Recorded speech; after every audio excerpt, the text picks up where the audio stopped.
My name is Autumn, and at 34, I finally saw those two pink lines after 5 years of heartbreak and hoping.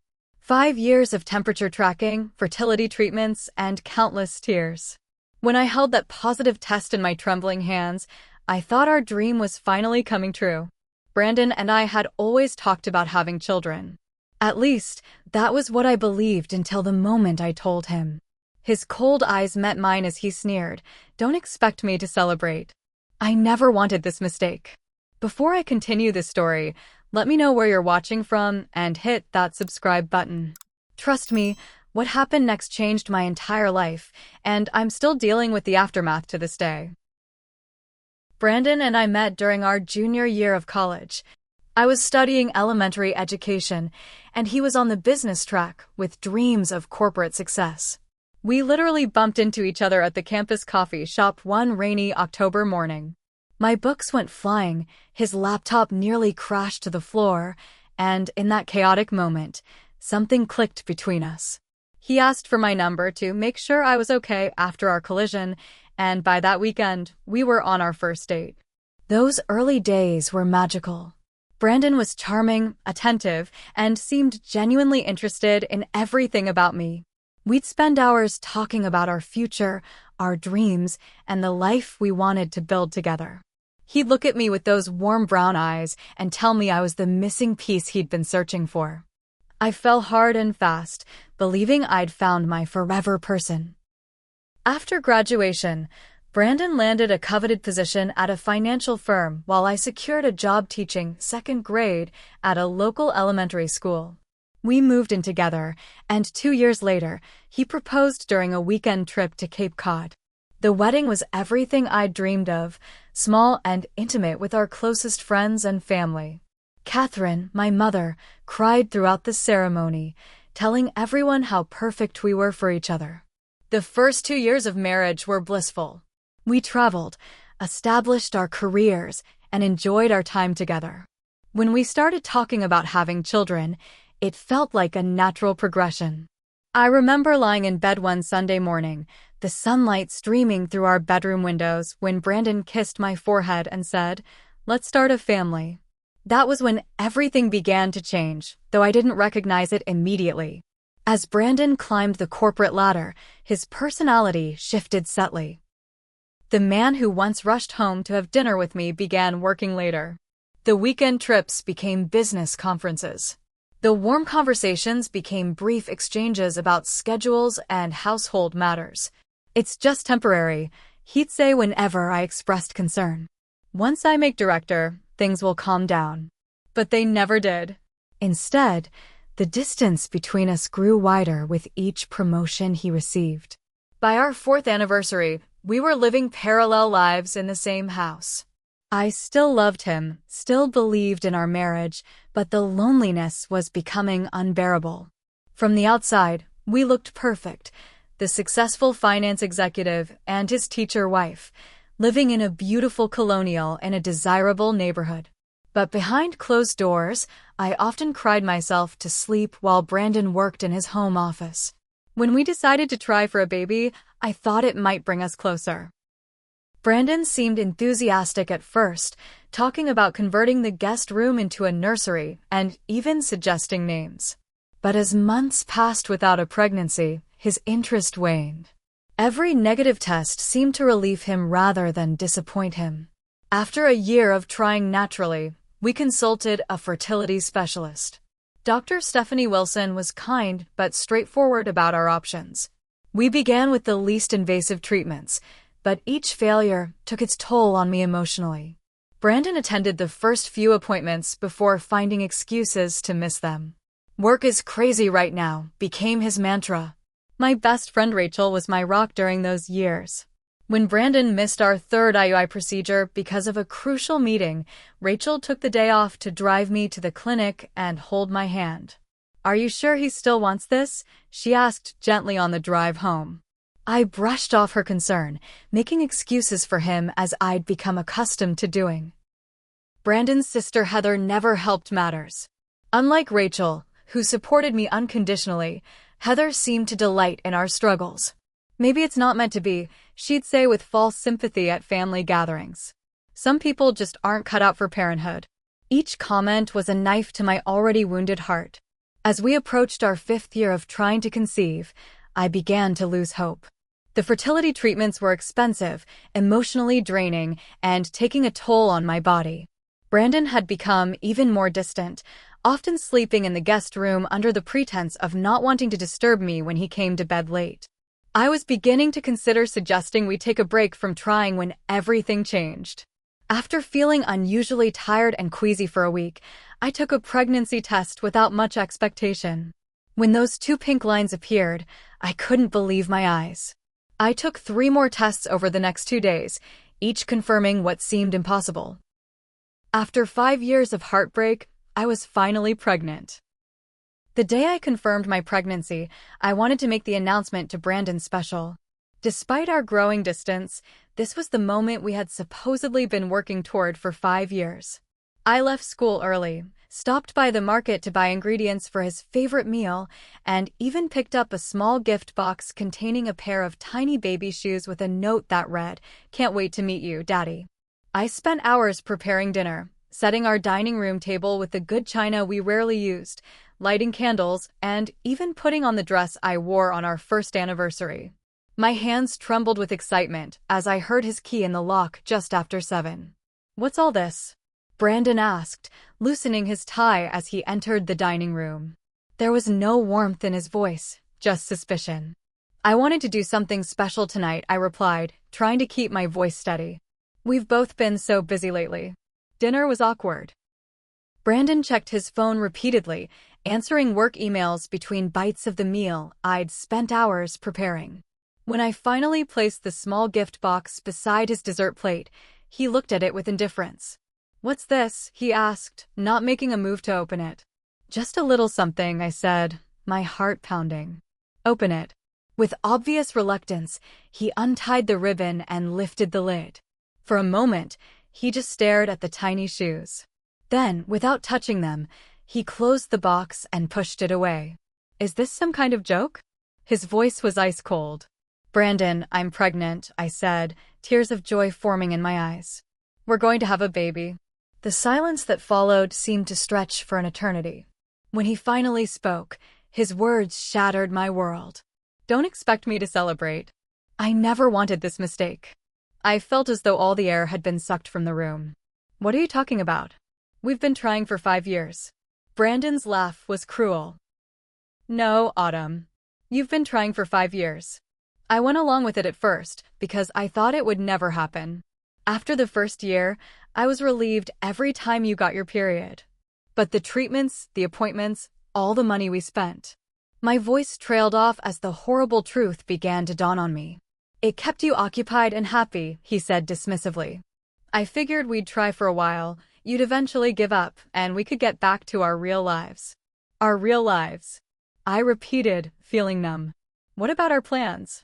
You were the one who suggested we start trying." "That was before I realized what I could accomplish without being tied down by a family," he replied coldly.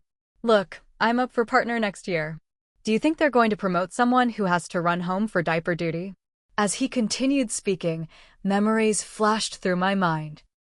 Brandon conveniently missing doctor's appointments, his relief at each negative test, his increasing distance as my desperation for a child grew.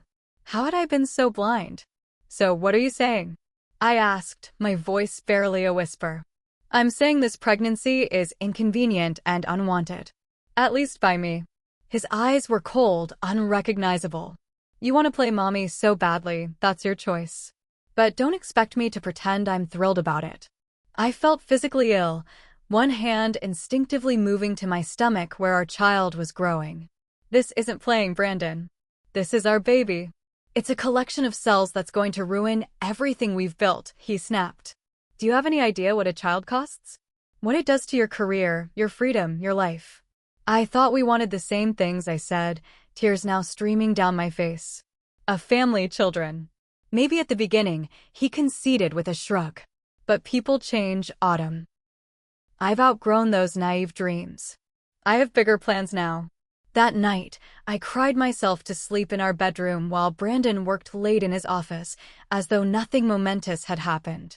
In the days that followed, I kept hoping he would come around, that the shock would wear off and he'd remember all those conversations we'd had about building a family together. But instead, he became even more distant. He began staying at the office until I was asleep, avoiding any opportunity for conversation.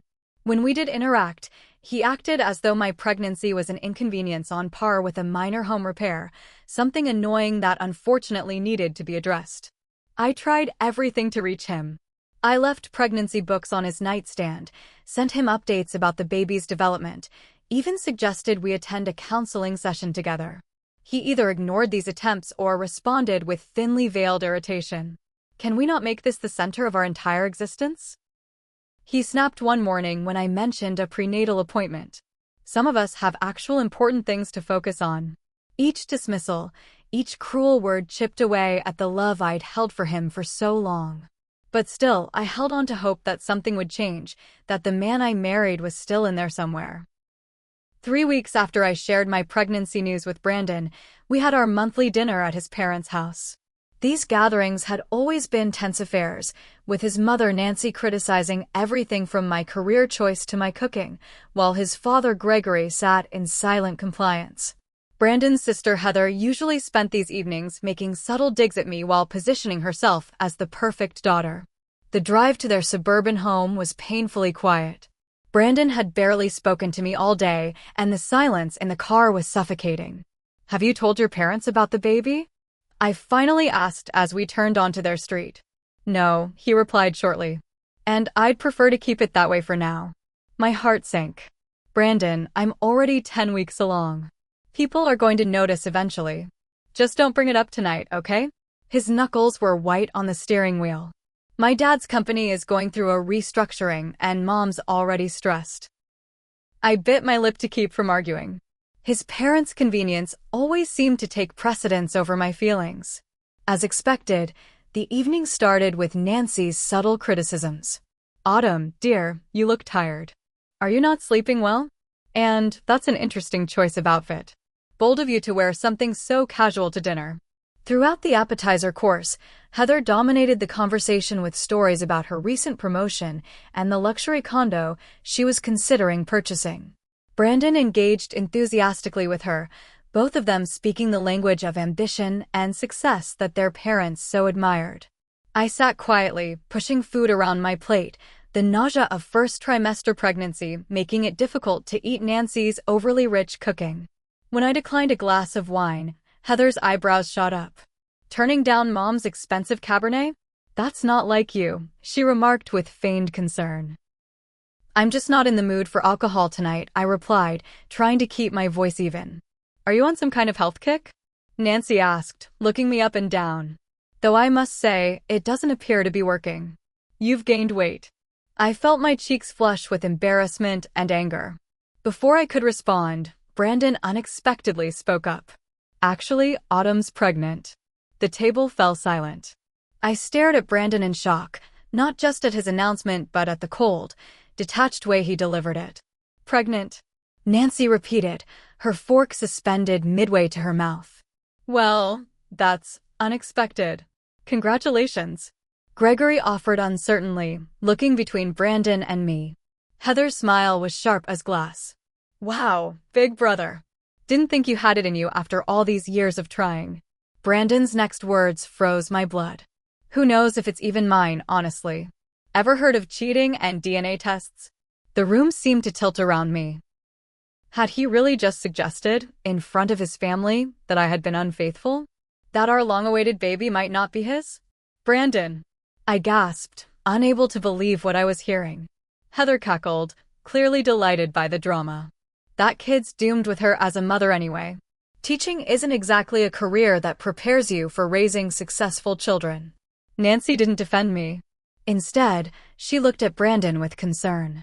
"Darling, is everything all right between you two? You know you can always come home if you need space to figure things out." In that moment, something broke inside me. After years of trying to please these people, of making excuses for their behavior, of believing that someday they would accept me, I finally saw the truth. They would never see me as good enough for Brandon, and worse, Brandon agreed with them. I set down my fork carefully, the small clink against the fine china unnaturally loud in the tense dining room. I looked directly at Brandon, then at each member of his family in turn. "You're right," I said, my voice surprisingly steady. "This child doesn't deserve a father like you. A father who rejects them before they're even born. Who cares more about impressing his boss than supporting his wife? Who would rather believe the worst about the woman he married than accept the blessing we've been given?" I stood up, placing my napkin beside my barely touched plate. "And this child certainly doesn't deserve grandparents who would sit silently while their son accuses his wife of infidelity, or an aunt who takes pleasure in other people's pain." "Autumn, you're being dramatic," Brandon started, but I cut him off. "No, Brandon. For once, I'm being honest. I've spent years making excuses for you, for all of you. I'm done." I grabbed my purse and walked toward the door, pausing only briefly to add, "Thank you for finally showing me exactly who you are. It's the greatest gift you could have given me and our child." Then I walked out, leaving behind the stunned silence of people who had never been spoken to that way before. The tears didn't come until I was safely in my car and several blocks away from Brandon's parents' house. Then they flooded out in gut-wrenching sobs that made it impossible to drive. I pulled over onto a quiet side street, my body shaking with the force of my grief. It wasn't just the humiliation of that dinner that crushed me, but the realization that the life I thought I had was a complete illusion. The husband I loved, the family I had tried so hard to be accepted by, the future I had planned, none of it was real. When I could breathe again, I called Rachel. She answered on the second ring. "Hey, how's the dinner from hell going?" she asked cheerfully, having heard many stories about my in-laws over the years. "Can I come over?" My voice broke. "I need a place to stay tonight." 20 minutes later, I was sitting on Rachel's couch with a cup of herbal tea, pouring out everything that had happened. Unlike Brandon's family, Rachel listened without judgment, her expression shifting from shock to anger to fierce protectiveness. "That absolute bastard," she finally said when I finished. "All those years of watching you go through fertility treatments, and he never wanted a baby? Who does that to someone they supposedly love?" "I don't think he does love me," I admitted, the words painful to say aloud. "I'm not sure he ever did." "What are you going to do?" Rachel asked gently. "I don't know," I replied honestly. "I just know I can't go back there tonight." Rachel insisted I take her bed while she slept on the couch. Throughout the night, my phone buzzed with texts and calls from Brandon. I read a few messages, each more manipulative than the last. "You're embarrassing yourself. My parents think you're having some kind of breakdown. This is exactly why I didn't want a child with you. You're too emotional. Come home so we can discuss this like adults." By morning, his tone had changed to one of false concern. "I'm worried about you. This stress isn't good for the baby. Come home so we can talk." I didn't respond to any of them. Instead, I called my mother Catherine and asked if she could meet me for breakfast. At 62, my mother had raised me alone after my father left when I was 4. She was the strongest person I knew, and right now I needed her wisdom more than ever. We met at a quiet cafe near Rachel's apartment. Catherine took one look at my face and opened her arms. I fell into them like a child, drawing strength from her embrace. "Tell me everything," she said once we were seated. So I did, starting with the positive pregnancy test and ending with my dramatic exit from the dinner. Catherine listened without interrupting, her expression growing increasingly grim. "I raised you to be stronger than I was," she said when I finished. "When your father left, I stayed in a state of denial for years, thinking he might come back if I just loved him enough. Don't make my mistake, Autumn. Don't waste your life on someone who doesn't value it." "But what about the baby?" I asked, resting my hand on my still flat stomach. "I always wanted them to have both parents." "Both parents are important," she agreed. "But not at any cost. Not if one of those parents is toxic. Brandon has shown you who he is. Believe him." That afternoon, on Catherine's advice, I consulted with a lawyer, Diana Fisher, who specialized in family law. She was straightforward about my options. "Connecticut is an equitable distribution state," she explained. That means marital assets would be divided fairly, though not necessarily equally. The fact that you're pregnant complicates things somewhat, but it also strengthens your position for support. I left her office with a clearer understanding of what divorce would mean financially and legally, and a growing conviction that it was my only option. Brandon was working late again, giving me the perfect opportunity to return to the house while he was out. Rachel insisted on coming with me, concerned about my emotional state. "Just grab what you need for a few days," she advised as we pulled into the driveway. Clothes, important documents, sentimental items. As I packed a suitcase with essentials, I found myself drawn to Brandon's home office. Something about his recent behavior, beyond the pregnancy rejection, had been nagging at me. His increased secrecy, the late nights, the unexplained expenses on our joint credit card. While Rachel kept watch downstairs, I sat at Brandon's computer. His password had always been the same, a combination of his birthday and college mascot. To my surprise, it worked, revealing a desktop cluttered with financial spreadsheets and email notifications. What I found shattered any lingering doubts about ending my marriage. Brandon had been active on dating apps for at least a year, his messages to various women ranging from flirtatious to explicitly sexual. There were hotel receipts, dinner bills for restaurants we'd never visited together, and a secret email account filled with correspondence that made it clear I wasn't the only one he'd been sleeping with. Even more disturbing were the financial documents showing he'd been systematically moving money from our joint accounts into a private account I knew nothing about. According to the statements, he'd already diverted nearly $100,000, money that was meant for our future, for our child's education. I was still staring at the screen in shock when Rachel called up the stairs. "Autumn, we need to go." I just got a text from Michael that Brandon left the office early. He might be heading home. I quickly took photos of the most damning documents with my phone before shutting down the computer. As we drove away, a strange calm settled over me. The pain was still there, but now it was accompanied by clarity. I wasn't leaving a loving husband who had a momentary lapse of judgment about our pregnancy. I was escaping a manipulative liar who had been betraying me for years. "You're going to be okay," Rachel said, reaching across to squeeze my hand. "You and the baby both." For the first time since this nightmare began, I actually believed it. 6 months after walking out of that disastrous family dinner, my life had transformed completely. I was now living in a small but sunny one-bedroom apartment just 10 minutes from the elementary school where I taught. My growing baby bump was impossible to hide, and the support from my colleagues had been overwhelming, with everything from hand-me-down maternity clothes to offers of babysitting once the baby arrived. The divorce proceedings were messy, exactly as Diana had predicted. Brandon initially tried to deny me any financial support, claiming that the pregnancy was a trap I had set to extort money from him. When Diana presented evidence of his infidelity and financial deception to his lawyer, his tactics changed.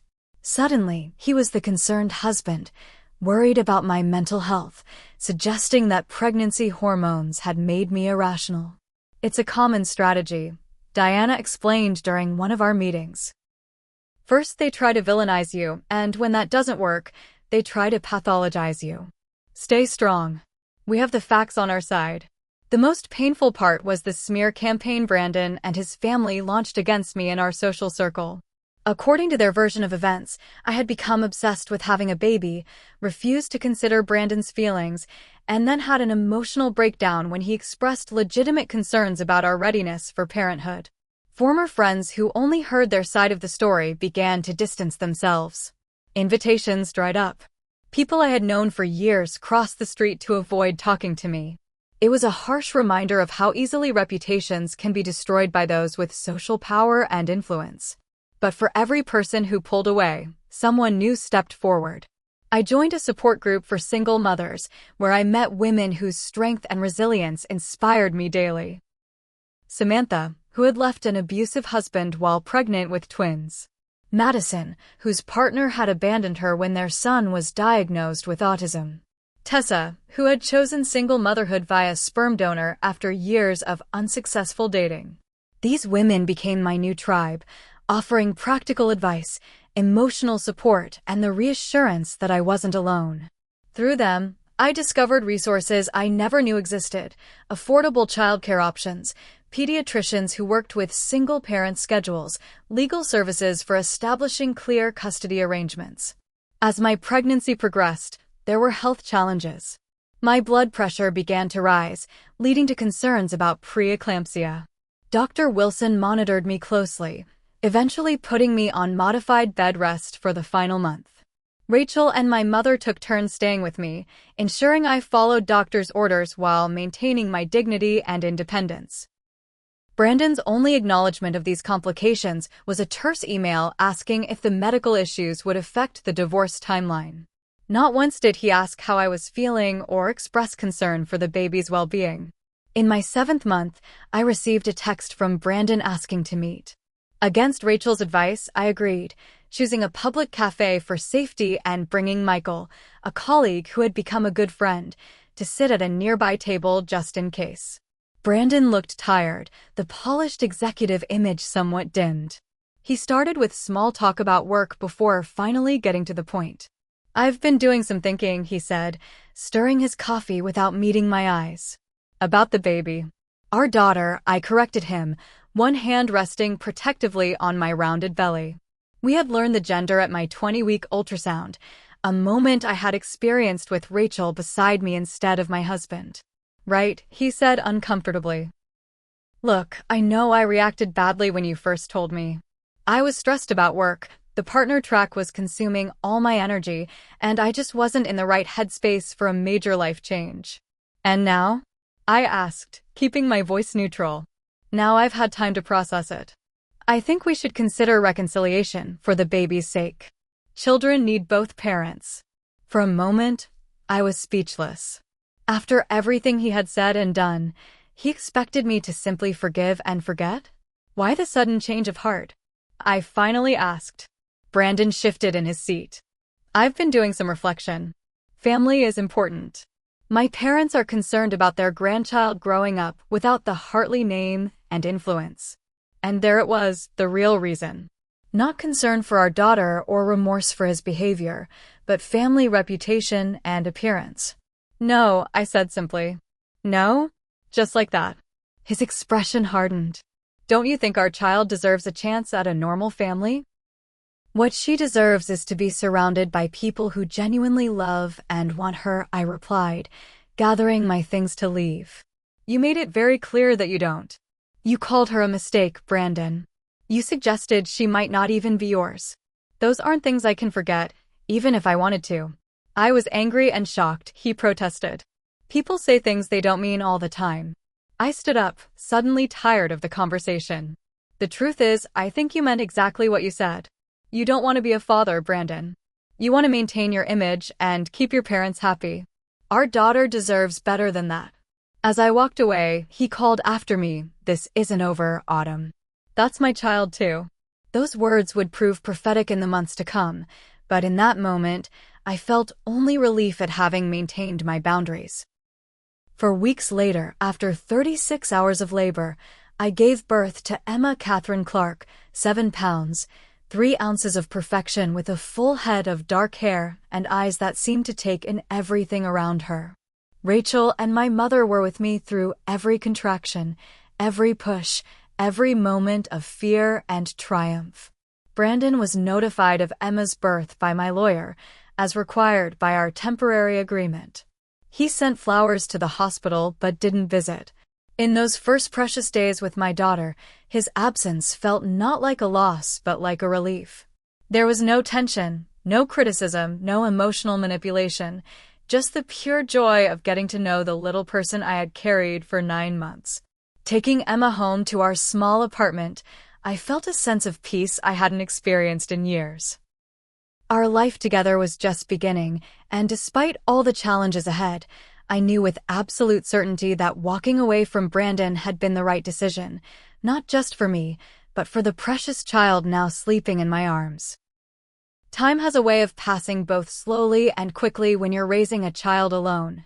The sleepless nights of Emma's infancy seemed endless, yet somehow, Before I knew it, I was watching her take her first tentative steps across our living room floor, her chubby hands reaching for me as I knelt a few feet away, camera in hand to capture the milestone. "You did it, sweet girl." I cheered as she collapsed into my arms, her face alight with pride and joy. Those early years were a blur of firsts. First words, mama, of course. First tooth, first haircut, first tantrum. Each moment precious, each challenge overcome through patience, love, and the incredible support system I had built around us.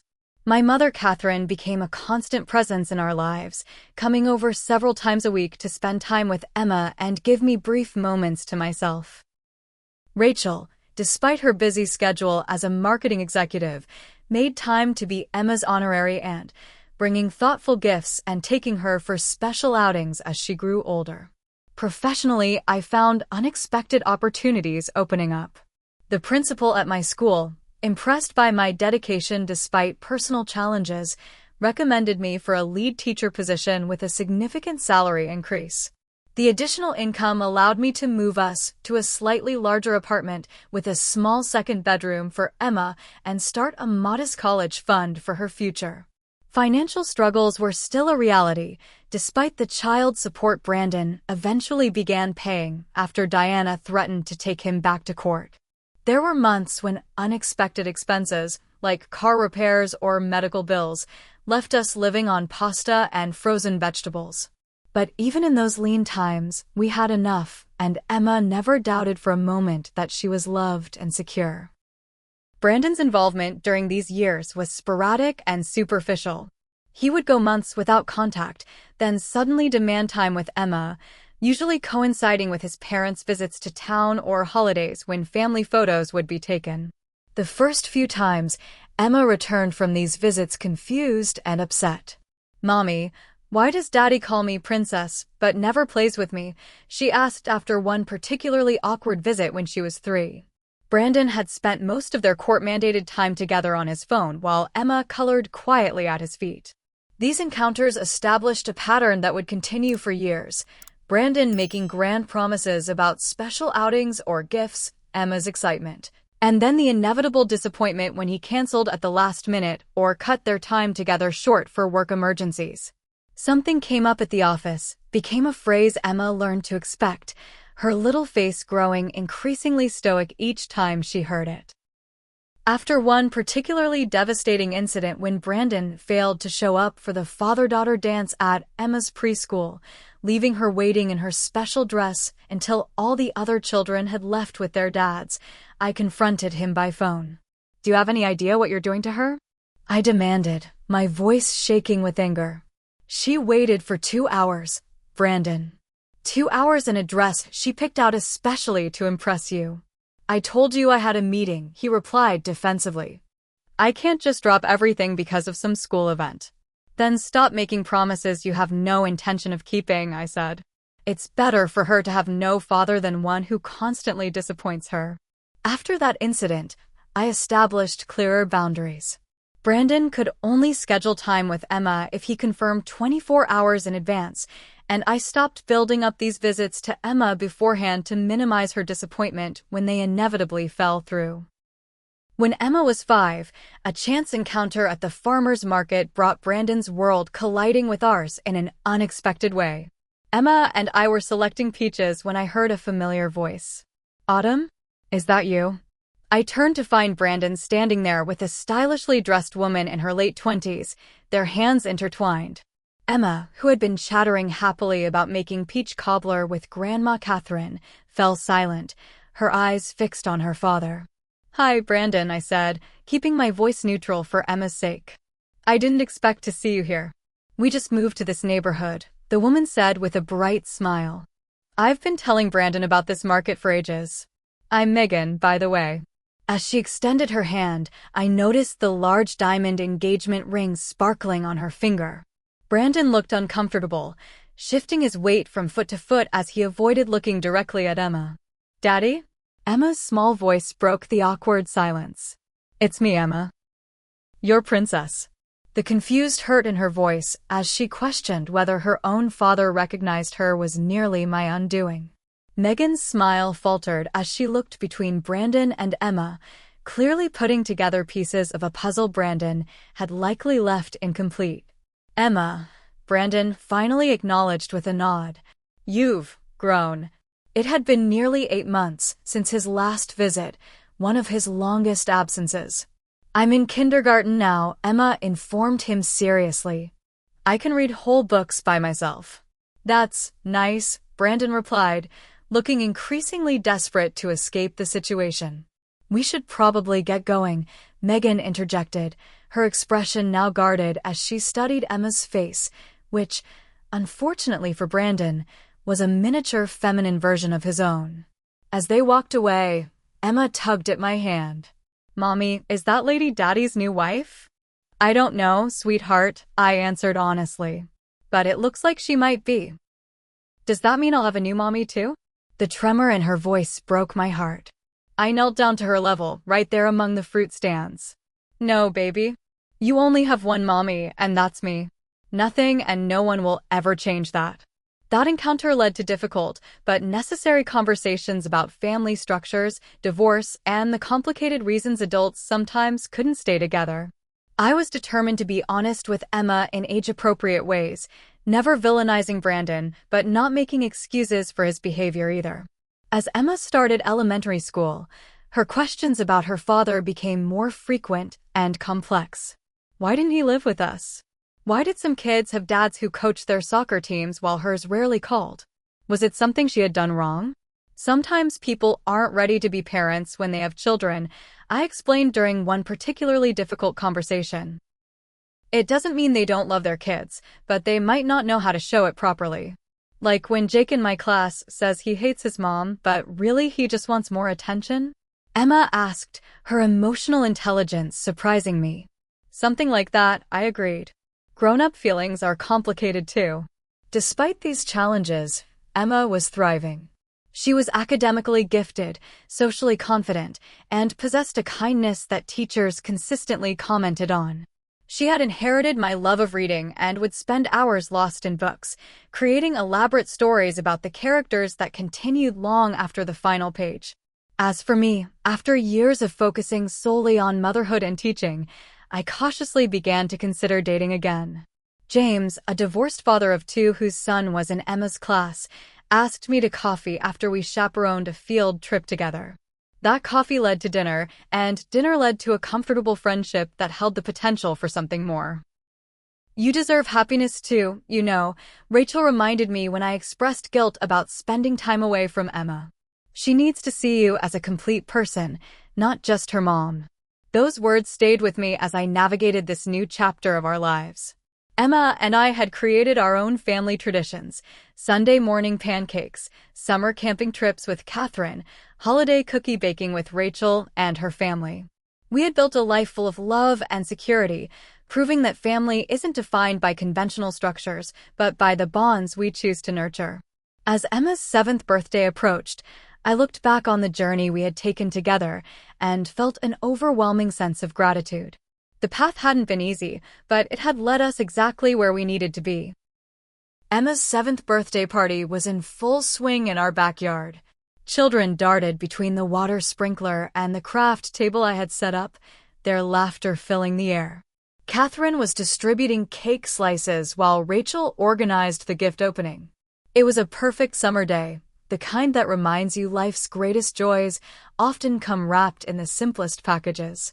I was refilling the lemonade pitcher when my phone rang with a number I didn't recognize. Normally, I would have let it go to voicemail during such an important event, but something prompted me to answer.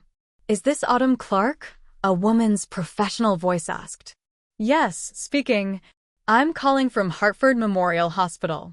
We have a Brandon Hartley here. You're listed as his emergency contact.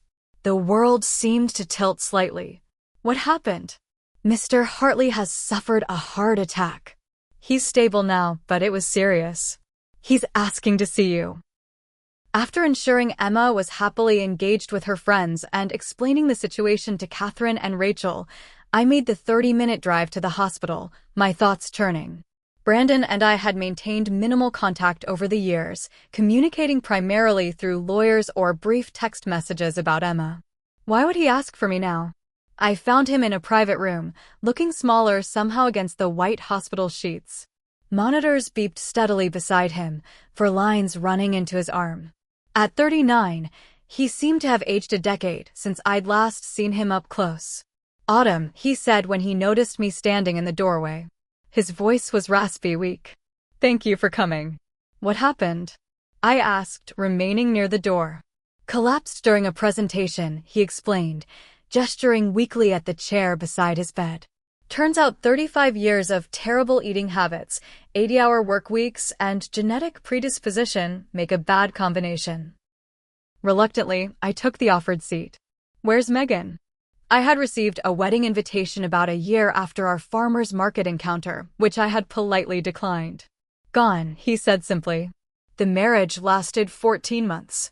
Turns out she wanted children, and I. He trailed off, the irony apparently not lost on him. "I'm sorry to hear that," I said, and meant it. Despite everything, I had never wished him unhappiness. "How's Emma?" he asked, a question that might have seemed routine from any other father, but felt significant coming from him. "She's wonderful. Today's her birthday, actually. 7 years old." Guilt flashed across his face. I forgot. Again. The silence stretched between us, filled with all the birthdays, holidays, and ordinary days he had missed. "I almost died," he finally said. "They had to restart my heart twice in the ambulance." And you know what I thought about in those moments when I thought it was the end? Not my job. Not my achievements. I thought about Emma and all the things I'll never know about her. Her favorite color. Her laugh. What she wants to be when she grows up. Purple. Like wind chimes. A veterinarian or an astronaut, she hasn't decided yet, I answered automatically. Brandon closed his eyes, pain crossing his features that seemed unrelated to his physical condition. "I've been a terrible father." "Yes," I agreed, not unkindly. "You have." "I want to change that," he said, opening his eyes to look directly at me. "If it's not too late. This situation has forced me to reevaluate everything. I don't want to be the father who's just a name on a birth certificate. I want to know my daughter." I had imagined this conversation many times over the years, played out different scenarios in my mind. Now that it was happening, I found myself surprisingly calm. "What exactly are you asking for, Brandon?" "A chance," he replied. "A chance to be part of Emma's life. Properly this time."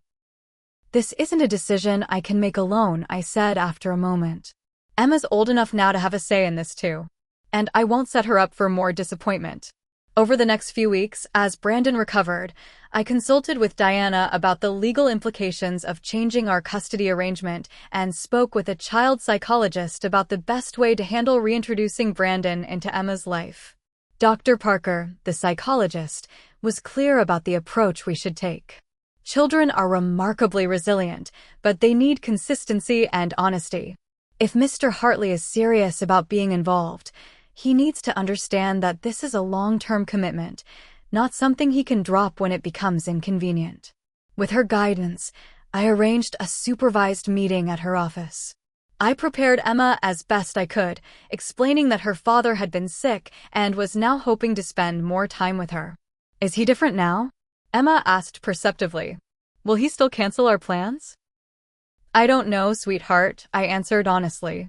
"But we're going to be very careful, and Dr. Parker will be there to help us all talk about our feelings." The meeting was awkward but not disastrous. Emma was reserved at first, answering Brandon's questions politely but without elaboration. Brandon, to his credit, seemed genuinely interested, asking about her school, friends, and hobbies without checking his watch or phone once. As Emma gradually warmed up, showing Brandon her favorite book that she had brought along, I observed their interaction carefully. There was no denying the physical resemblance between them, but more surprising was a similarity in certain mannerisms, the way they both tilted their head when considering a question, a shared laugh that I hadn't heard from Brandon in years.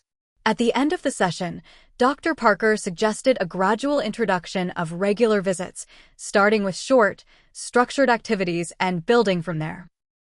Brandon agreed to all conditions without argument, a humility I had never seen from him before. Over the following months, Brandon kept every commitment he made to Emma. He attended her school play, showed up for scheduled weekend visits with planned activities, and called regularly just to chat about her day. Emma approached the developing relationship with cautious optimism, excited by his attention, but still wary of disappointment. The most difficult moment came during one of their outings to a local park. Emma returned unusually quiet, and it took gentle prompting to discover what had happened. Daddy said he was sorry for not being around before, she finally explained. He said he was scared of being a bad father because his dad was mean to him. And he cried, "Mommy." I've never seen a grown-up man cry before. I pulled her into a hug, my own emotions complicated. Sometimes people make mistakes because they're carrying hurt from their own childhoods, I explained. It doesn't make the mistakes okay, but it helps us understand them better. 6 months into this new arrangement, Brandon asked to meet with me alone. We sat at the same cafe where he had once suggested reconciliation for appearance's sake, the contrast between then and now striking. "I want to thank you," he began, surprising me. "You had every right to keep Emma away from me after how I behaved. The fact that you're allowing me this second chance. I don't deserve it, but I'm grateful." "This isn't about what you deserve," I replied. "It's about what's best for Emma." "I know. And that's why I wanted to talk to you. I've been doing a lot of thinking and therapy since the heart attack. About my parents, my upbringing, the kind of man I became." He paused, collecting his thoughts. "My father measured love in achievements. Affection was conditional on success. I learned early that vulnerability was weakness, and family was something that held you back from greatness. I carried those lessons into our marriage, into fatherhood, and it cost me everything that actually matters." I listened silently, seeing Brandon clearly perhaps for the first time. Not as the husband who had betrayed me or the father who had abandoned his child, but as someone who had been damaged by his own upbringing and lacked the tools to break the cycle. "I'm not telling you this as an excuse," he continued. "There's no excuse for how I treated you and Emma. I'm telling you because I want you to know that I understand now what I did wrong, and I'm committed to being better. Not just for a few months or years, but for the rest of my life." "I hope that's true, Brandon. For Emma's sake and for yours." "There's something else," he said, looking uncomfortable. "I know it's been years, and you've moved on with your life, as you should have. But I need to say it anyway. I'm sorry, Autumn. For everything. For not being the husband you deserved. For rejecting our child. For the lies, the manipulation, all of it. You were the best thing that ever happened to me, and I was too blind to see it." The words I had once longed to hear now landed differently.